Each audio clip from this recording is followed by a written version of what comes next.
Hey, welcome everybody to Spirituality Adventures. We're glad you're tuning into this episode.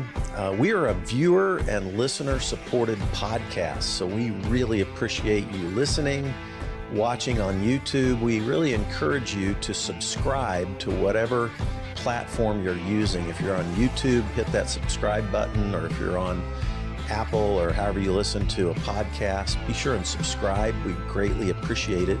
Also, make comments if you like it and share it if you like it. We really need people to make comments and share the episodes that you like. And then also, if you're not already a supporter, we really would encourage you to go to spiritualityadventures.com and you can pick a tier, and we have bonus content for every type of giver. This is a nonprofit, so they're tax-deductible donations, but we do provide bonus content for those who are supporters. So be a part of the team, help support Spirituality Adventures, and we're so glad you're tuning into this episode. Hey, thanks everybody for tuning into this episode of Spirituality Adventures. I am so thrilled to have Paul Young, William P. Young, the author of The Shack. Go by Paul. Yeah. And I connected with Paul through a common friend, Brian Zahn, who's a pastor. He's been on my podcast many times. And thank you so much, Paul, for joining Spirituality Adventures. Honored to be here. My whole life from the moment of conception has been leading up to this conversation. I'm serious. I mean, think about it. That's how it works, isn't it? Yeah. Every it's moment. It's all about what is ever in front of you. Yes. That's the real world for us. This moment is the real world for us. Mm-hmm. Yeah. There's a line from an old rock song. I can't remember. Life is what happens when we're planning for something else. Yeah. And I don't remember who sang it. But I don't either, but it's an old classic rock song. And, I did a couple of year training in mindful meditation. And so the present moment is very much a part of that meditation experience for me. And I do contemplative prayer as well. But yeah, I think it's the only time you're actually alive. It's when we're present with it. It's in front of us right now. Yeah. Future tripping, you're just imagining things that don't exist. And usually anything that pushes you out of the present tense, it usually has a smell of death to it. Because in the presence is fullness of life, right? In the presence is fullness of joy. Take no thought for tomorrow. It's got enough issues of its own. I mean, you have no capacity to deal with stuff that doesn't exist. Yeah. God doesn't give you grace today for things that don't exist. Most of my future tripping is fake news anyway. So, Well, it doesn't exist, and fear will drive you out of the present. And you'll end up in some imagination in which God does not exist. You're alone and only dealing with your own resources to try to solve stuff that doesn't exist. Yeah. And it's death. There's a reason that God talks so much about abiding and in the presence, and encourage one another as long as it's about today, because this is the real world. This is where God actually lives with you, in you. And excellent. Yeah. I love it. So this might be a weird way to start this, but I want you to give a little bit of just short intro to why you wrote The Shack and how it wasn't even originally intended. You weren't even thinking it was going to be published, but the little bit of the backstory. The reason why I say this is, it was funny. I have the Spirituality Adventures is a nonprofit, so I have a board of directors, and we had a retreat a week and a half ago. And I'll say this, when I was in Ireland for the first time, I had my hair cut like Bono's, not intentionally, and I broke my regular glasses, and I had to put my cycling glasses on so they look like Bono's. And every day people thought I looked like Bono and wanted their picture taken with me. And I was there for 2 weeks, and it was so much fun. But the last day I was there, I was in a pub, and the owner was talking to the young waitress, and he says, "Hey, you can have a date with Bono." And he was talking about me, and she looks at him, she goes, "Who's Bono?" Oh, this is in Ireland, Yeah. We all cracked up because I was with two of my sisters were with me. And anyway, so I was with my board meeting, and I was telling them, I said, "Hey, I'm going to get to interview Paul Young, and who wrote The Shack." Yeah. And somebody goes, "What's The Shack?" And I'm like, okay. That's so cool. To be I love that. Anyway. But there's a whole nother generation. Yeah. So there's people who haven't read the book or seen the movie or know Yeah, who it's you been are. 20 years. Yeah. So give us just your brief, like how, because this book, by the way, if you're hearing this for the first time, you don't know The Shack, how many copies has this book sold? And then it came out as a movie in Yeah, 2017. little over 25 million, I think. We 25 think it could million. be, that's not counting all the bootleg Chinese Yeah, right. versions. Yeah, yeah, yeah. Okay, so Yeah, little overview. yeah. Canadian born, missionary kid, modern evangelical Western holiness type of background, believing in hell and the imminent return of Jesus, the view of the book of Revelation as fortune telling, about how it's all going to come, that kind of stuff. Literal hell, eternal conscious torment, hell, all of that kind of stuff. That was my background. At a year old, my parents and I'm the firstborn of four kids, but I was 10 months old when we packed up, moved to the highlands of, at that time, Netherlands, New Guinea, now called West Papua. And that's where I spent the first 10 years of my life. Was sent to boarding school at 6. Experienced incredible, beautiful, wondrous things in a dark skinned world, where I thought I didn't know that I was white until I was sent to boarding school, which was that was a shocker. And but I experienced sexual abuse both outside of boarding school and inside of boarding school. My dad was a hitter. He didn't have a chip for being a father. His dad had broken that from him when he was young, but he had a real heart for Jesus, and came out of the wilds of western coastal British Columbia, where he was a logger, hunter, trapper kind of guy, and had a massive encounter with Jesus, walked into Bible school, graduated, and a year after graduating, we were in the highlands of New Guinea. So that's, my background, total mess by the time we came back to Canada. Porn addict by the time I'm 12 years old. Didn't understand how to deal with the abandonment, with the abuse, but it turns out I'm smart and creative, which did not help because it empowered my ability to hide and create personas that I hid behind. Was always on the move because my personas would crack, and so, but I really performed well. I went to Bible school, ended up my undergraduate degree, graduating Phi Beta Kappa, summa cum laude, best in my class. All of that. Married Kim. I really didn't know how to love anybody. I knew how to look like I loved people. There was something still alive in all of that. I had this draw toward Jesus, but I was a complete mess, and dragged that into my marriage with Kim. Thank God I married Kim and not somebody who was a pushover. I lovingly refer to her sometimes as the wrath of God. But we have 6 children, and when Matthew, our youngest, was very young, 6 months old, Kim caught me in a 3-month affair with one of her best friends. That exposed me.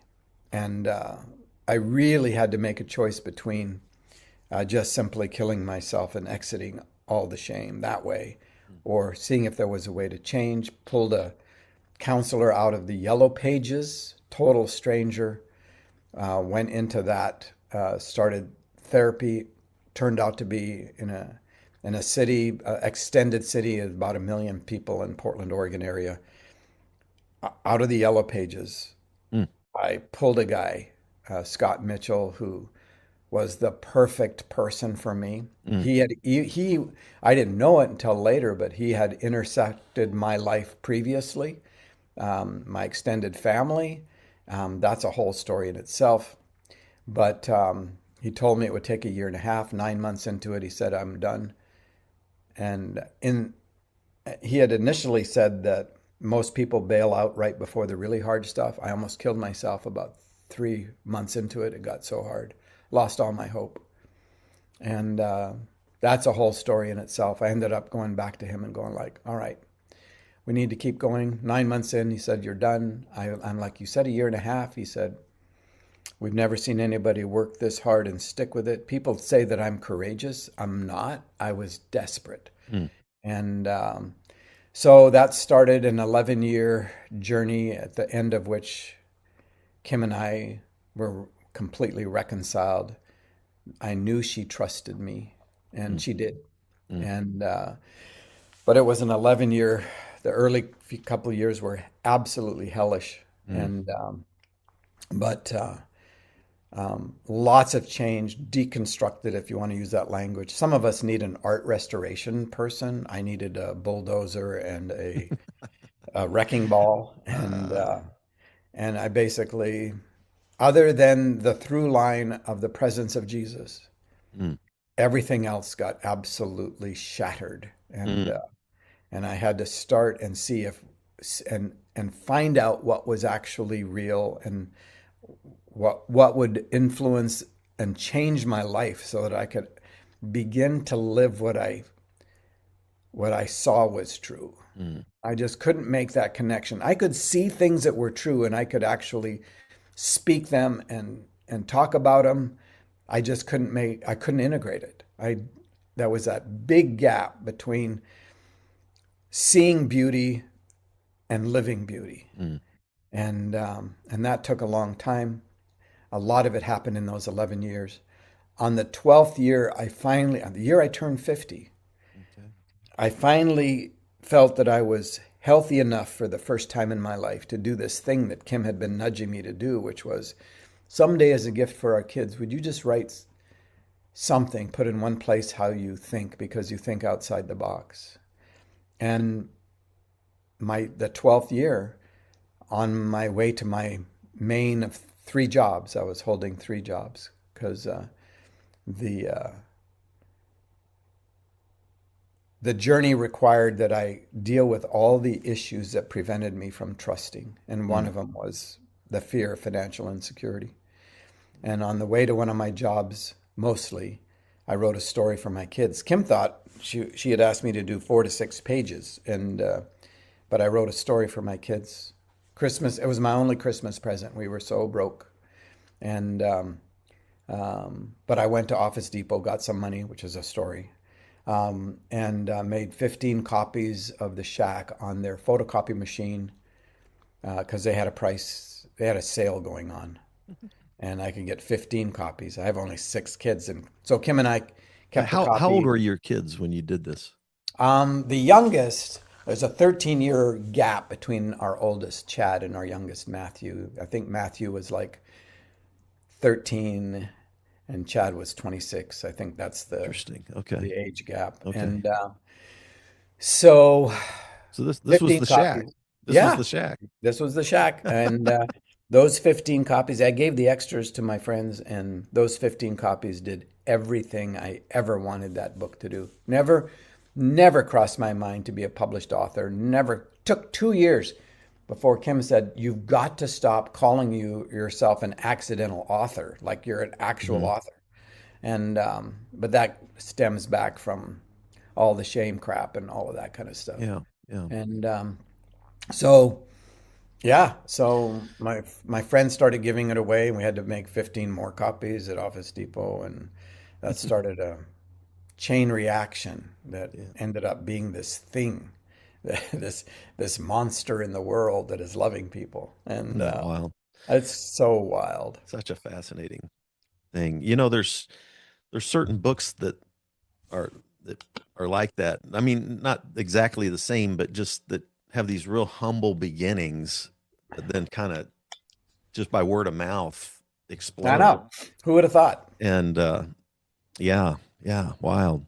Okay, so for those of you who have not read The Shack or seen the movie, that's your homework assignment. You got to go read The Shack and yeah, watch the movie. I'd encourage you to read the book first. I always like doing the books before the movie. Anyway, Yeah. but nonetheless, I'm curious now. This was so that it officially this was like 2007, 8, Seven.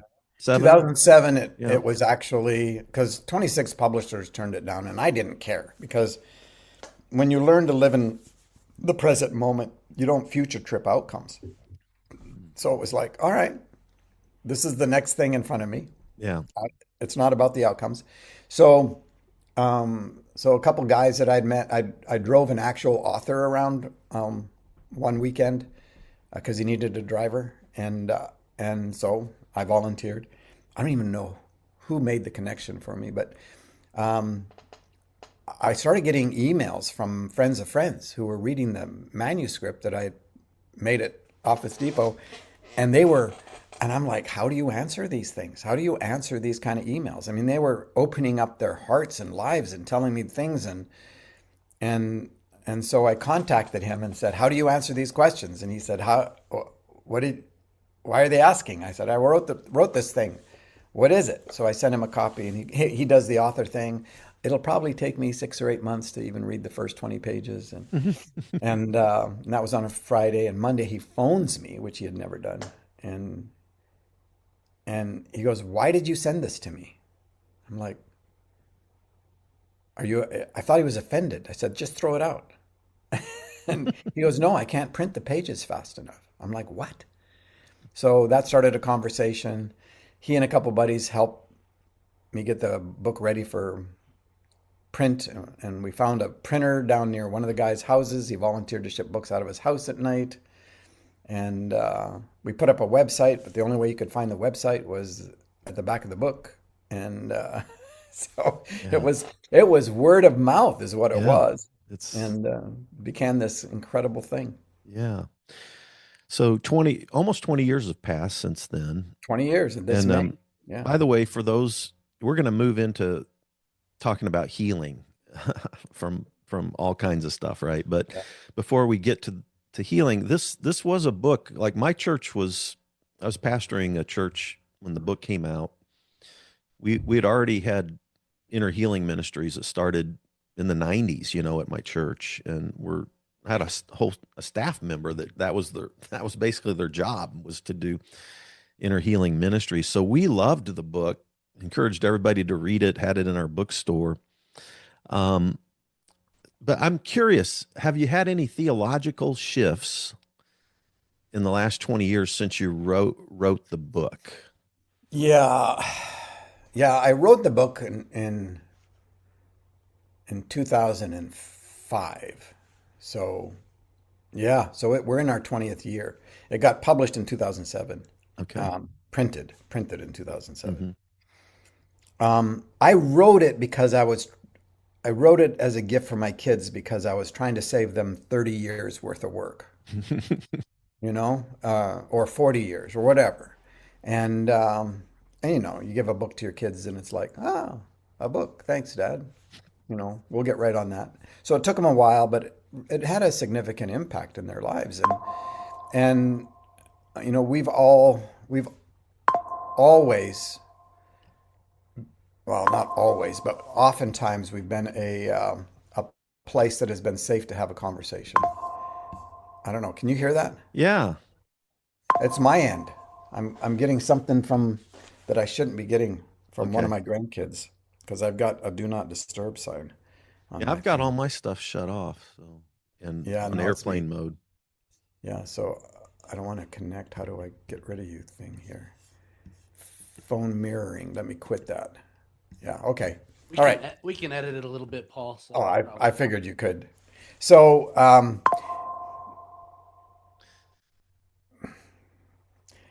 I cast you out in the name of Jesus. So, okay. Have I changed any theological? I tell you, so much has deepened. Um, but I haven't changed a lot. By the Okay. time I got there, everything was pretty much in place. Before I wrote the book, even identity and worth and value and significance and security, meaning, purpose, destiny, community, love, all of that stuff was in place. Mm. And the theology. Here's one of the things I got from my religious background. One of the gifts. They may not have been able to talk a lot about understanding the Trinity, but it was there. Mm. And when I started to put things together, the Trinity became absolutely front and center, which is because relationship. If relationship isn't in God, it's it's not that significant. Mm. And it's and but to have a relationship within God means God is by nature love, because you have to have another to love. And so early on, I met Baxter Kruger, who has written some absolutely amazing books. He also wrote The Shack Revisited, which is a book about our relationship and about looking at the shack from a deep theological point of view, from a PhD theologian. And that helped deepen it. I've met a bunch of other people who have just deepened that reality. So change, yeah, change in the sense of going deeper and deeper into some of the theology that had been established in me and things that I'd worked on since I was a teenager, that I could see were beautiful and true if I could only live them. But by the time I wrote The Shack, there was I had a real integrated life. And I lived what I knew. Okay. And so, I mean, there are lots of little pieces that have been added to it since then, but no major shifts Okay. theologically. Yeah, I was just curious. The Yeah, the no, it's book a good question. that you wrote, Lies We Believe About God. Yeah.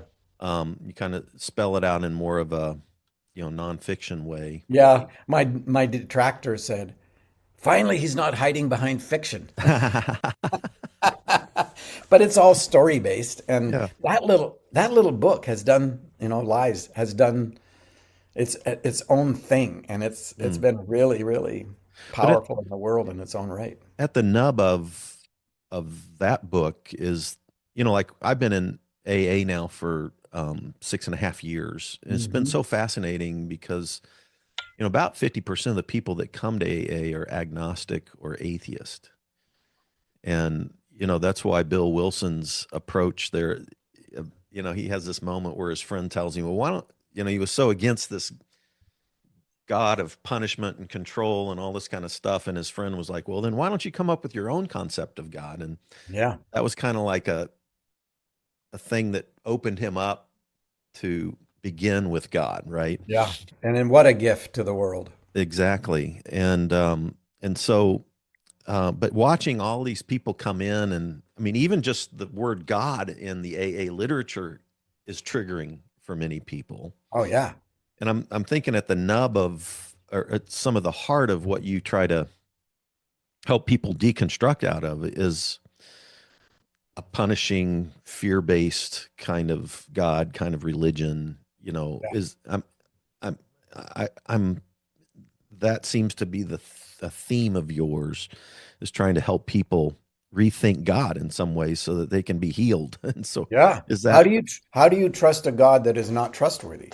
yeah? How do you trust a God who isn't good by nature and love by nature? Mm, How do you want to protect your child even though God knows that he's going to keep them alive forever in eternal conscious torment? I mean, what a divide within the human being, let alone within our theology. If oh if my God. if our theology is low, our anthropology will be low also. And and a lot of us, what does MacDonald say? Good souls many will one day be horrified at what they believed of God. Mm, Great line. mm, And so true. But we have been fed so much. Not it's not just nonsense. It's diabolically evil theology. mm. You know, the It makes idea the idea that we can be separated from God, that we have the power to separate ourselves from God. mhm. That's absolutely horrific evil. And Yeah. it's one of the biggest lies that exists. That God is not good is another one. That's the accusation that Adam made from the very beginning. Everybody thinks that it's all about eating the fruit off the tree. Adam's already gone by then. The first not good is that he be in his separation. And he has not separated himself actually from God. He's alienated himself. Mhm. And as a result, he says, the woman you gave me. That's an accusation about the goodness of God. And when we have a theology where we can make an accusation against the goodness of God for whatever reason, Mhm. we are now alienated. We have now turned our face away from God. And there's no way. There Mm, is no way you're going to trust a God that is not worthy of trusting. yeah. And so that's a big deal. Yeah, and that's the number one thing I've noticed when people come into AA is, the God thing. They've had an idea of a punishing God who's, making a list, checking it twice, and going to Yeah. punish them. Who's under the law?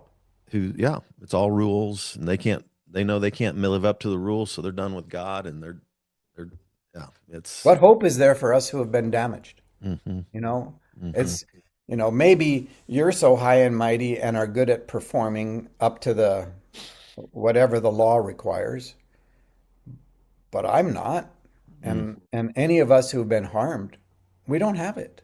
hmm We don't have it. And we get exhausted at some point and it's like, sorry, hmm and we've been told, well, inside of you is a good dog and a bad dog, and it's got who are you going to feed today? You're going to feed the good dog, you're going to feed the bad dog, and you feed the good dog by doing all the right things like tithing and reading your scriptures and going to services, and you the bad dog is whatever the rules are in your particular denomination. For me, it was, going to a movie or dancing or, whatever. And and it's like, go ahead and the Holy Spirit will help you defeat the bad dog. Well, it hmm seems the Holy Spirit's not very good at it, and never around when you need the Holy Spirit. So, I mean, and you can't win that war.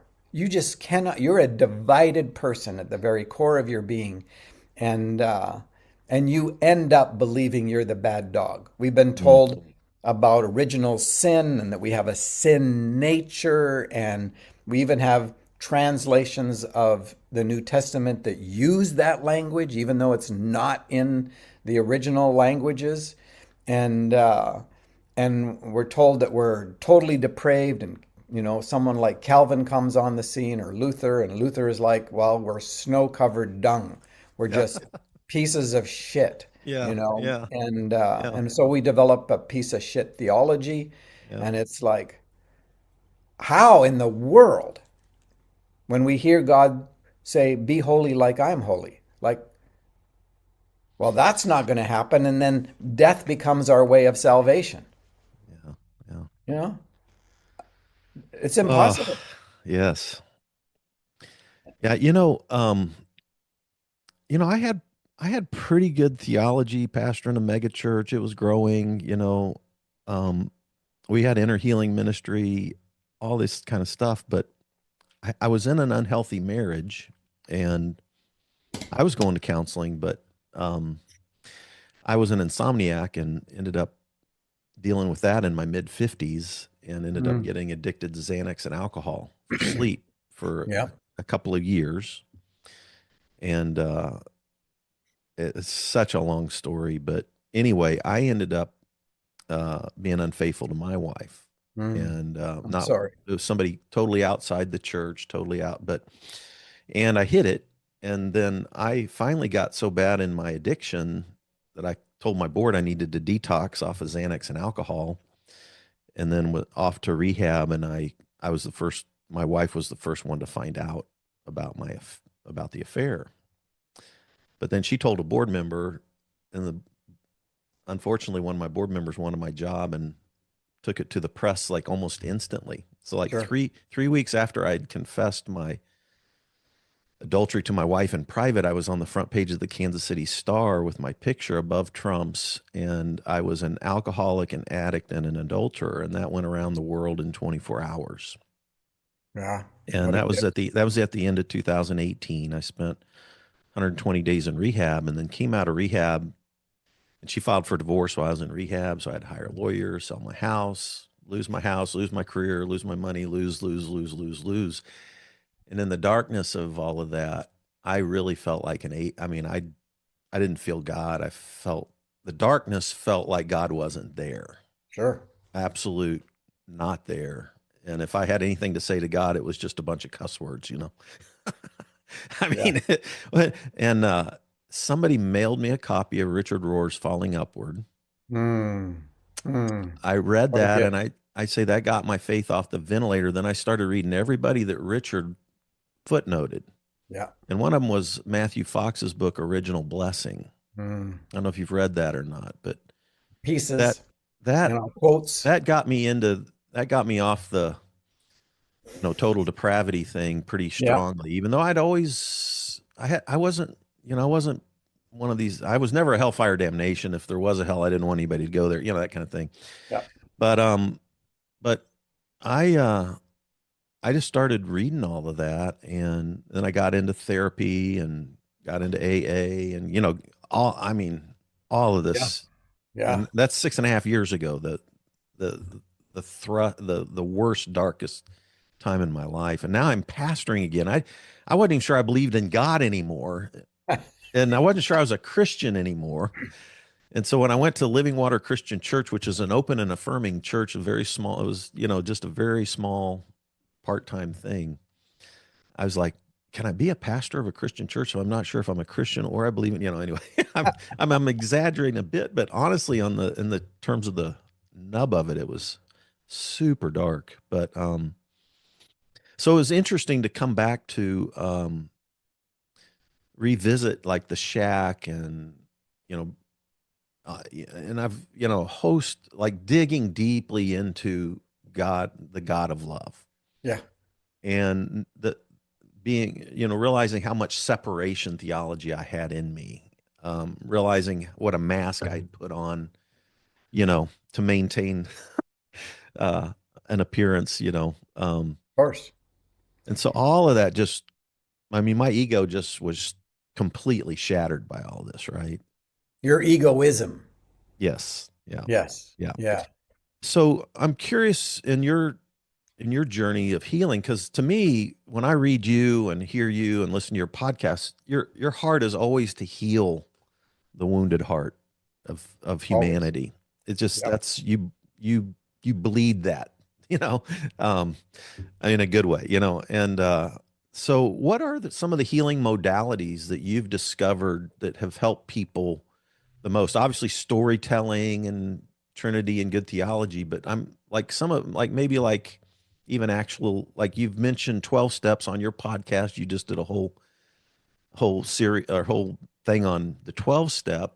Are there other modalities like say IFS, internal family systems, Oh, or yeah. EBT, There's dialectical therapy, or I'm there's tons curious, of them. can you share with me some of the healing modalities that you found the most helpful, not only for yourself, but other people as you've been in the stream of healing the hearts of wounded and broken people? Yeah. One thing I want to mention is remember that out of darkness all the cosmos emerged, Mm. right? Yeah, tohu vabohu is the Yeah. Hebrew. Yeah. It was empty And and void, and the yeah. spirit hovered over the tohu vabohu. Yeah. Yeah. That's the beauty of the black, the beauty of the darkness, Mm. is that all creation was found inside of it. And all the crap that happened to you and happened to me was such a gift.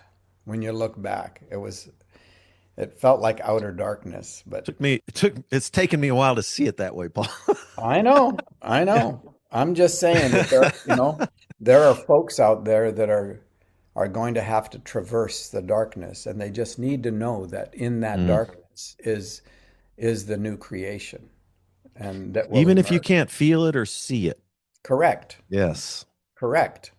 And that's the journey toward trust. Even if you come from a charismatic Pentecostal background, there will be a time where you will not sense the presence of God in order that you can move away from addiction of experience to trust that is based on the truth of who God is, not the experience of what you can get.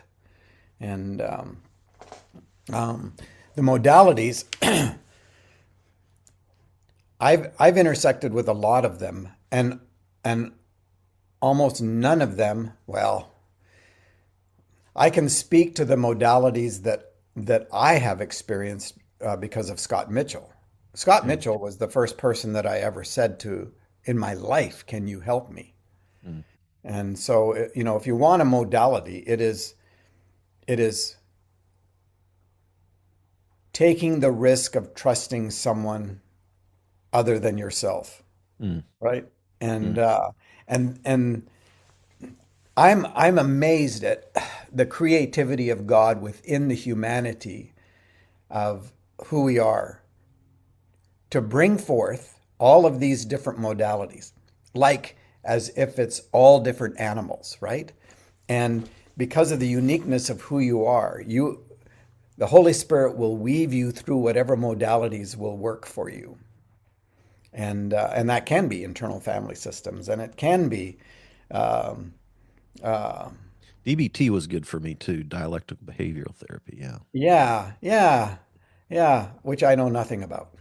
And and I don't know a lot about a lot of them out there. I just know and run into people all the time who will start telling me about something that had a huge impact on them. Hmm. And I'm like, yay, Holy Spirit, you Hmm. know? And it's even like the Enneagram or some of these ways of understanding personality and identity and things like that are really powerful in the lives of so many people. And that's not the path that I went. I went the path of sitting down and writing genograms, which is looking at my family tree from both sides of the coin, my mom's side, my dad's side, beginning to I wrote all about my history in order to get it from the inside out, in order Mm. to be able to look at it.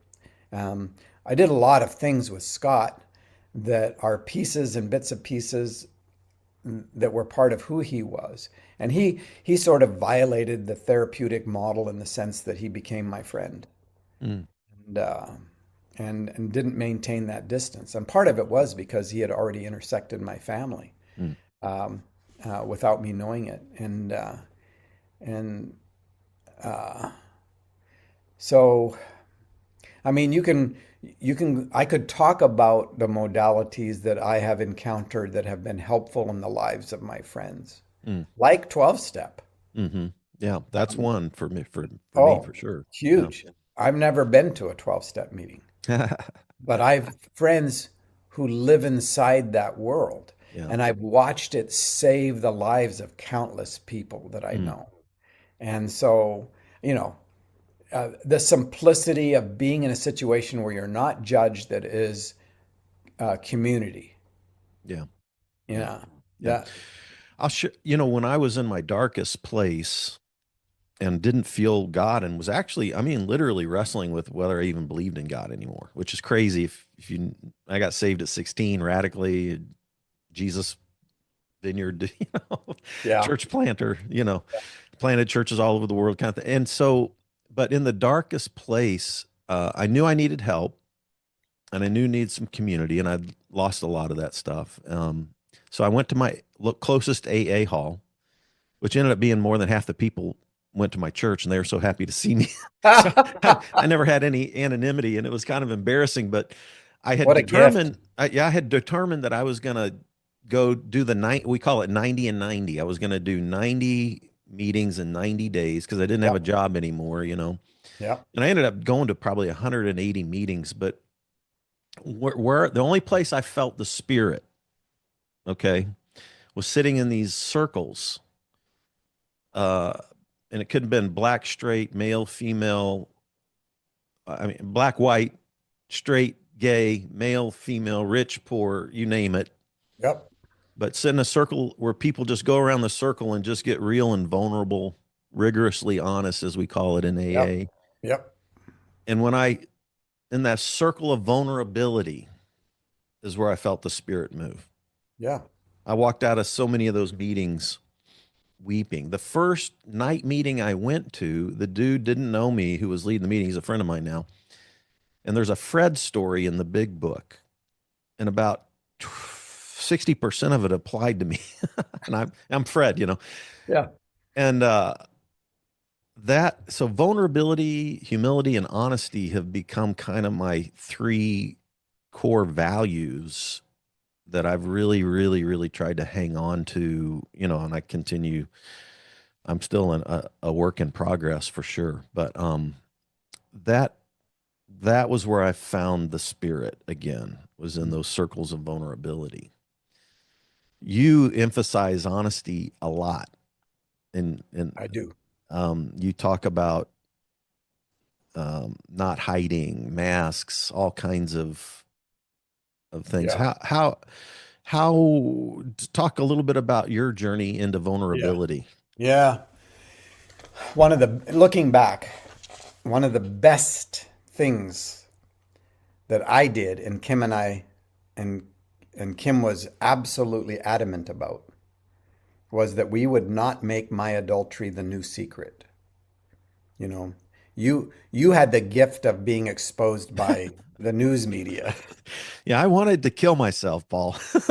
I get it. I can laugh now, but I wasn't laughing then. I was, No, and oh I my wasn't God. either. And the first person that I had to tell was Kim's dad, who lived with us for 17 years, Mm, and mm. and he did not respond like my dad. He did not beat the crap out of me. He just wept, and Mm, I broke his heart. mm, I've got defense survival mechanisms against the fist. I don't have any against kindness. mm, And mm, but we made that decision, and we also made the decision that I would be the one that told, and that it would never become a new secret. And I had said to her the first 4 hour monologue by her, at the end of it, I said, if we're going to do this, I need to tell you every secret I have, because secrets have been killing me my whole life. And naively, she said, bring it on. And it took me the next few days, and it just destroyed her. And she said, I'll never believe another word that comes out of your mouth the rest of your life. oof. And I thought, okay. I believed her. I thought, all right. So then it became, I have this moment. I don't have enough energy to make it past this day. So I will live this moment, do the next right thing. Just do the next right thing. That, And that's an AA AA phrase. thing. Yeah. And I didn't, a lot of what my journey was, Yeah. I found in AA, Mm, and in the lives of my friends who've been a part of AA. And, um, and that was a hellish, as you know, that's a hellish journey. Um, and one of the understandings of what hell is living the consequences of your choices. yeah.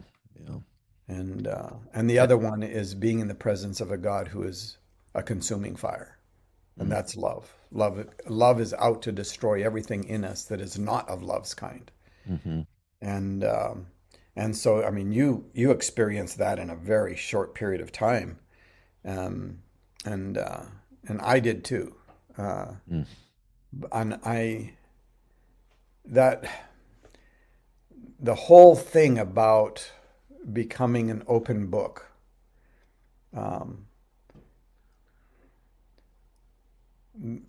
that was so contrary to all the self-protective, self-promotion kind of crap that was a part of my survival skills.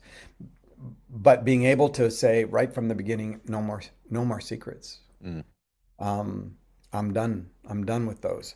Wow, yeah. great choice. And part of that is,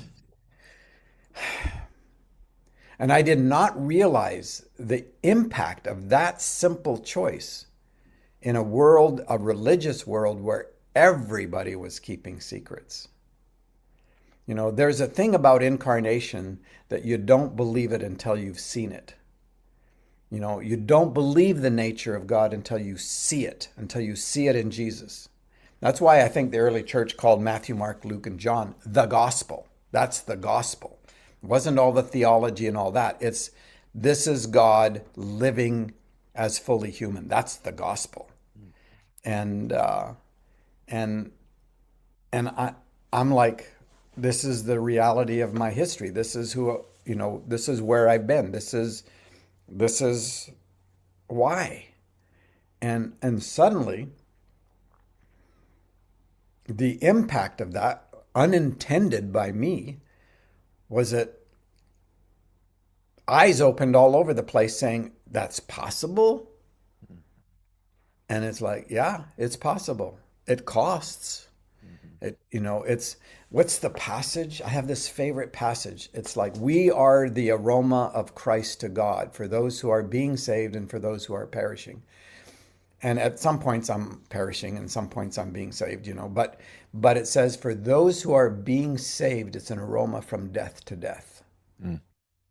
Mm. Dying to self, dying to addiction, dying to Mhm. hiding, dying to, covering your ass, dying Mhm. to pride, dying, all of that.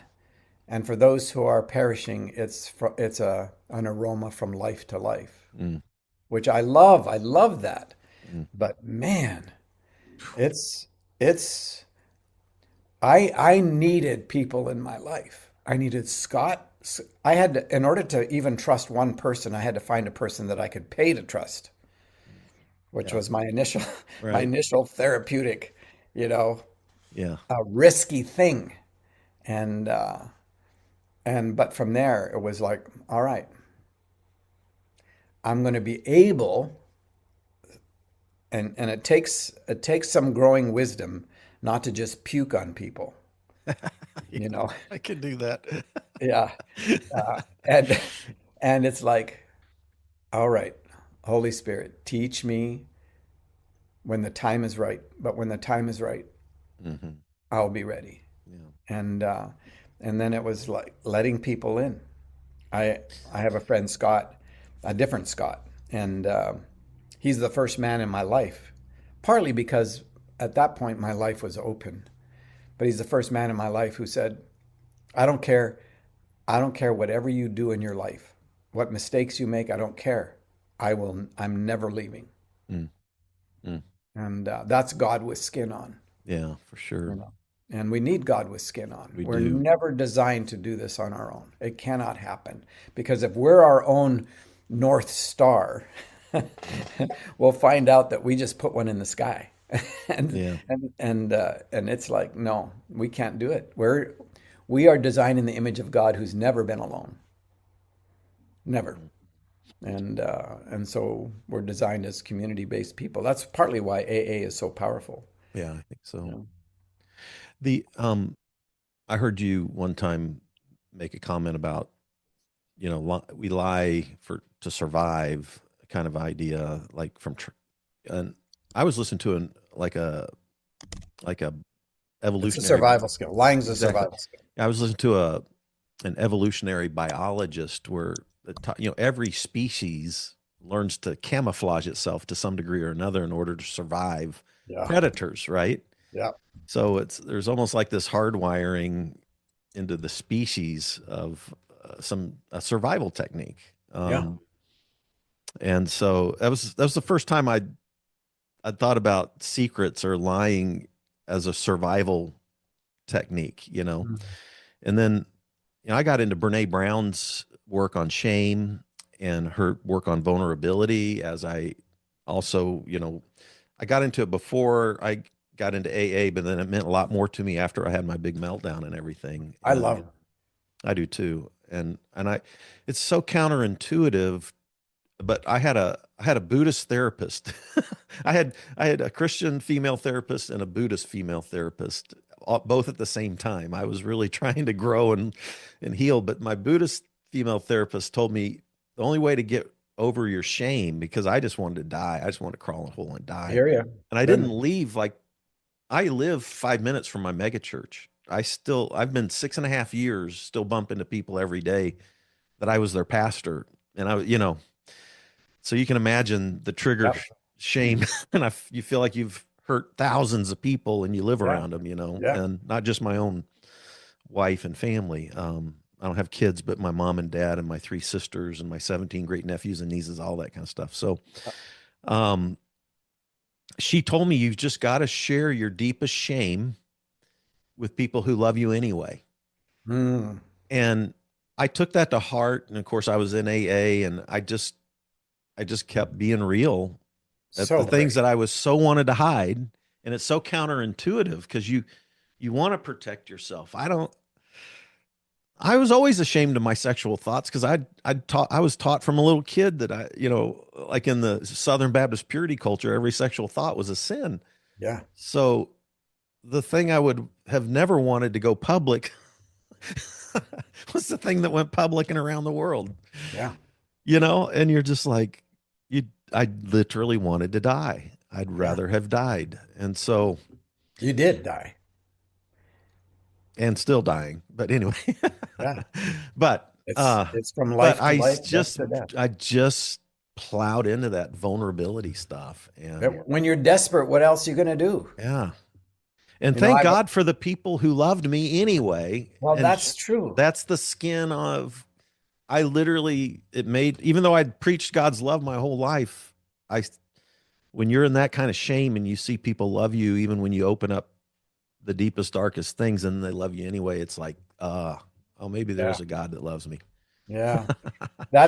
And if at the core of your being you think that you are totally depraved and have a sin nature, it's like when you have demeaning sexual fantasies, it's like, well, what do you expect? I mean, what do you expect? But then you start to find out, wait a minute, I'm made in the image and likeness of God. I'm pure of heart. I'm actually pure of heart. Now I've got a place to stand, right? That's not my identity. What I was told, having a sin nature, is not true. And when I begin to realize the truth of who I am, then the ways of who I am begin to match it. And that's called wholeness or holiness. Mm-hmm. But to your point about letting people in, I have a friend, and Jamie Winship, which a lot of folks have run into. Yeah, I know. I've met Jamie. Yeah. Oh, Is Jesus in the Koran stuff? And yeah. Fantastic human being. A Mm-hmm. lot of identity work, identity Mm-hmm. exchange, him and Donna. And he tells this story about sitting in a circle of 45 CEOs and CFOs and CTOs. And he says, we're going to go around and we're going to answer one question. And that is, you have a minute to tell us who you are. First guy, I am the CFO of we did $2 billion in new successful, sales and all that kind of stuff. And Jamie said he divided the room instantly. Everybody else then was trying to, match him or compare him and have excuses why not, and went around for 45 minutes. And Jamie says, all right, 45 minutes has been a total waste of time. Egos, right? Yeah. He says, we're going to do it again. We're going to do it again, starting with the same person. And the question is, what is the greatest burden you're facing in your life right now? Hey. And the $2 billion person bursts into tears and says, my kids won't talk to me. Yeah. And unified the room instantly. Instantly. Yeah. And that should tell us something. Mm. All this posturing and hiding, there is no healing in that because you're trying to save an image of yourself that actually doesn't exist. Yeah. That's my little thing about Jesus going, or people at that time, many will say, we did this in your name, we did that in your name, we healed in your name, all this performance stuff, and Jesus says, I don't know you. Yeah. Depart from me. What is he talking about? What's Jesus talking about? He's talking about the false persona that we created out of performance. Yep. And he says, that's not a relationship. I'm not building a relationship with something that doesn't exist. Mm-hmm. And so I want that destroyed. And then you and I can have the possibility of a face-to-face relationship. I love that. It's not a threat. It's a promise. And the same thing. What you've done in secret will be shouted from the rooftops. It's not a threat. It's a promise. And when you and I, when we look back on our lives, as painful as all that was, all that exposure, all that was, I am so grateful. I'm so grateful that I was exposed. I'm so grateful that In that exposure, I began to build real relationships. Mm. I began to find out that people would love me anyway, Yeah. Yeah. that I didn't need to create a persona to find those little bits of, as false as they were, I still wanted little bits of affection and approval. Mm. But they were based on that persona that wasn't even real. So I had to keep the persona going to get those little bits. And now, no persona. And I'm flooded with affection and love that is unconditional, Mm. that it doesn't justify any of the stupidity that I do, but I'm quick to ask for forgiveness. I'm quick to recognize what it is, and I'm quick to talk about it and open up that piece. And I keep doing it. I know that when I continue to say, look, here I am playing God again, trying to manage my grown kids' lives. And I'm doing it because I'm afraid.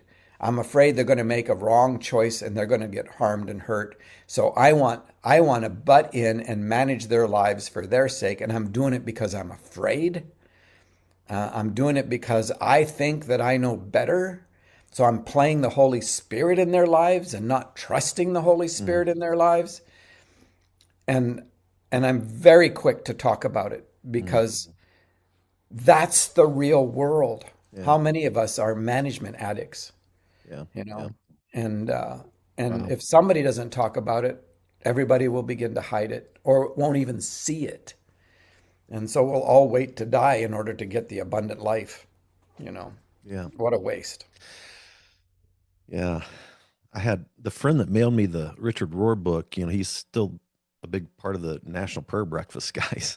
Yeah. And 4 years ago, he invited me to a men's retreat down in southern Missouri in the Arkansas. And he wanted me to share my my my meltdown with these guys, 100 very professional, successful business guys. And I Yeah. was like going, oh gosh, Stan, I'll do it, but you got to put me at the front, because if I share my story at the front of the retreat, it's going to Yeah. change the whole dynamics of the whole rest of the weekend. Absolutely. So they did. And I mean, the rest of the weekend, it was almost like a superpower, because the rest of the weekend, guys were hitting me up one-on-one and then just popping open all their deepest stuff because I had started, Absolutely. And so I've almost seen it now as it's like a new superpower, because like I screwed up so bad and I've been so honest about it that nobody feels like they need to hold anything back from me anymore. Yeah. And I mean, you become human. and so, and I even had people tell me, like, that were members of my church, they weren't hurt by it. They were like glad about it. And they don't mean it mean spiritedly. I get They it. mean that I finally felt like I could relate to you, Fred. Absolutely. Even my So epilepsy does that. It takes interesting. me Yeah. off the pedestal. Yeah. Yeah. And pedestals and notoriety and all that crap, they're unrighteous wealth. Mm, And mm, Jesus says, I want the children of light to be more shrewd about unrighteous wealth than the children of the world. mm. Because the children of the world will use unrighteous wealth for self-centered gain. Yeah. Yeah. And the children of light will use that unrighteous wealth for the sake of the kingdom in order to love others. And Mm. so it's not a superpower to be claimed as a new No, no, I part don't mean, of a persona or I don't mean it identity. that way. I don't, yeah. Yeah, But I'm just clarifying because yeah. I know your heart. Mhm. It is available to the Holy Spirit to open up the hearts of others because it's incarnational. Yeah. It's Yeah. it's real person stuff. And in a world where everybody's Hmm. hiding because they're afraid, Yeah. For it sure. is it is powerful. It is, and not because I need to be powerful. I don't need any of this stuff. Mm, But in the moment when I sense the Spirit asking me to share this stuff, mm, I know it matters. hmm.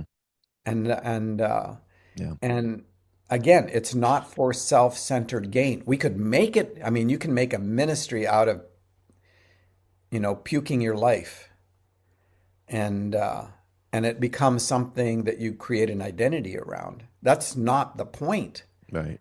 The point is that it becomes a way to love people out of their hiding. Yes. Yes. When Yes. the Yes. Spirit says now, Mm.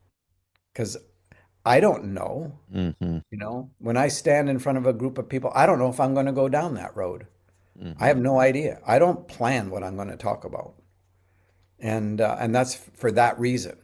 I don't know who's there. And I was Yeah. I was at a mega church and I was speaking and I was speaking 4 times. And it's one of those places that they sent me an email and said, we need a verse to put up on the screen at 1 minute and 27 seconds.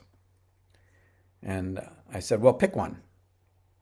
And they go, you want us to pick it? And I said, yeah, you got a whole Bible full of them. Just pick one. It'll work. Whatever you pick will work.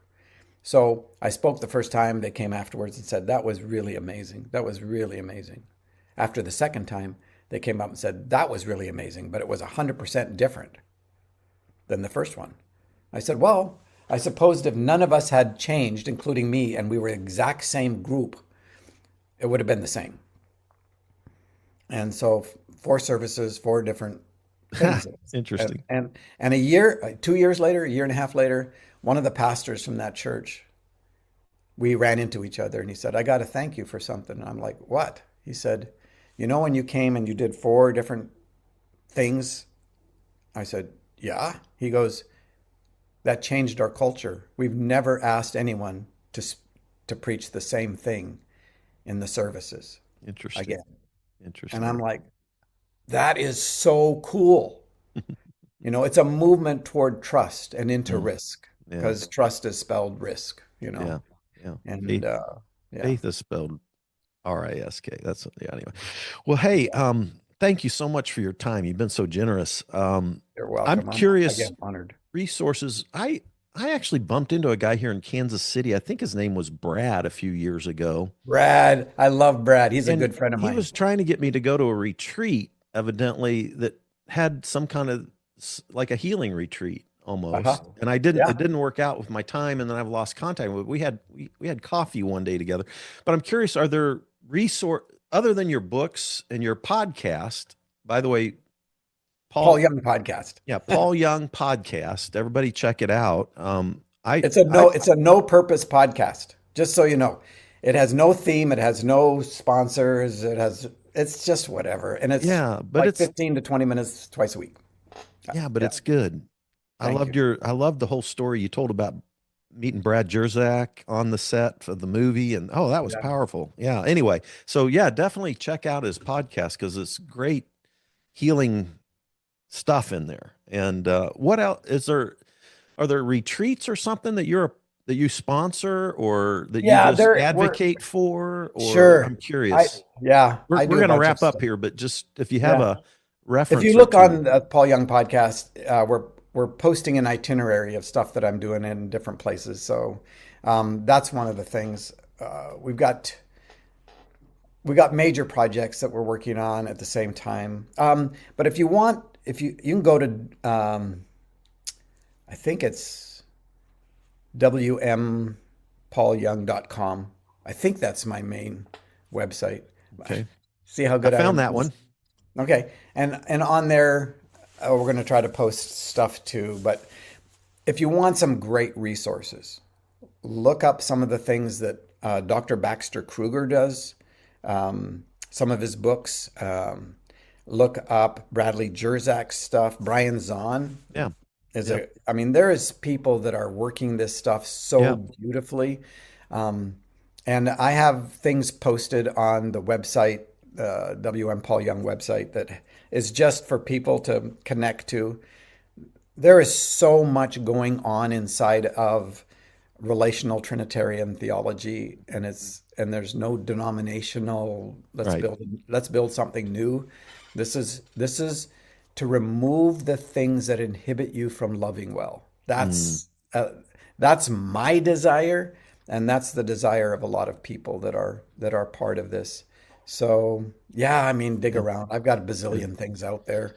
And I just got an email this morning from my friend Jonathan Foster, who wrote Indigo, The Color of Grief, which I think was a masterpiece. And Jonathan and you are going to be doing a writer's retreat in August. So check that out too, folks. If you're there's so much stuff going on. Yeah. And Jonathan, I love. And it's Brad Hill, by the way. That's it. Yeah, Brad Hill. That's who it was. Yeah. And he's working on stuff a lot with business people, integrating being human into the workplace and all this stuff. Good stuff. Yeah. Well, thank you, Paul. I appreciate you. Thank you for your heart too. And thank you for I'm soaking in the love and the healing. I love that. I've needed it. So thank you so much. Beauty comes out of ashes, because ashes are the only thing that make it through the fire. Yeah. Oof. And I'm doing an Ash Wednesday service here tomorrow night. So there you go. All right. That's a great way to close. Anyway, thanks everybody for connecting and listening in. Thank you, Paul, so much. Appreciate it. Blessings, everybody. Take care. Hey, you made it to the end. Thanks for listening all the way through on this episode. By the way, if you're not already a supporter, go to spiritualityadventures.com, sign up for one of our monthly supports, and you will receive our bonus content. You'll receive lots of interesting information about our guests. Many of our musicians will do special bonus songs and record a song. So I want to encourage you to do that. Thanks for listening. Thanks for watching. Be sure and subscribe. Be sure and share any of the episodes that you like.